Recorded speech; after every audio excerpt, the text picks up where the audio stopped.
The Lagos State Government, through the Ministry of Economic Planning and Budget, has unveiled the 2025 Lagos Economic Development Update, highlighting strategies for economic resilience, fiscal sustainability, and revenue mobilization.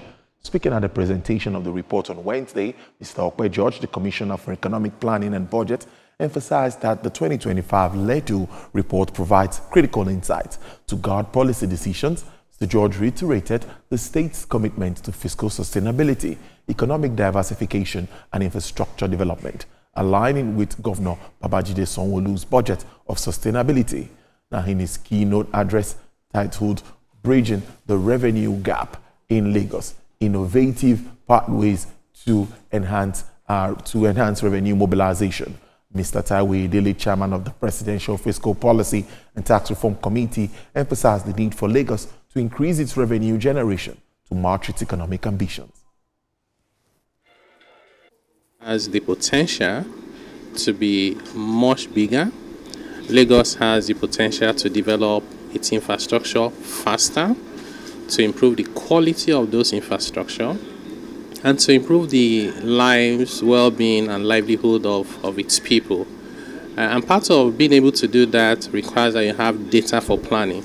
If you don't have credible data for planning, you're just throwing stuff in the dark and hoping to find one or two things. It never works. So whether you're thinking about the Singapores of this world, the Taiwans of this world, or the Dubais of this world, those are the city-states that Lagos should be competing with. And we think that Lagos has the potential to be able to do that and even do it better. From the report that we've seen, Lagos State is leading by example in Nigeria. It's providing other states, examples of how to go about development.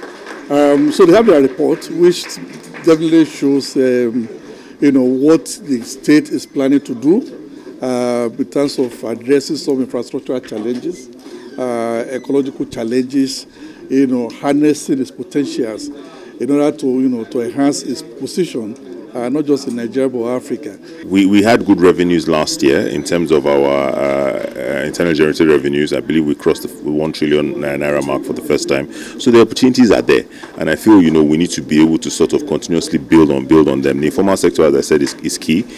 So I think as we go ahead and as we get our systems a lot more better, we can start to track ourselves a lot better and start to also be able to sort of have better numbers come our way.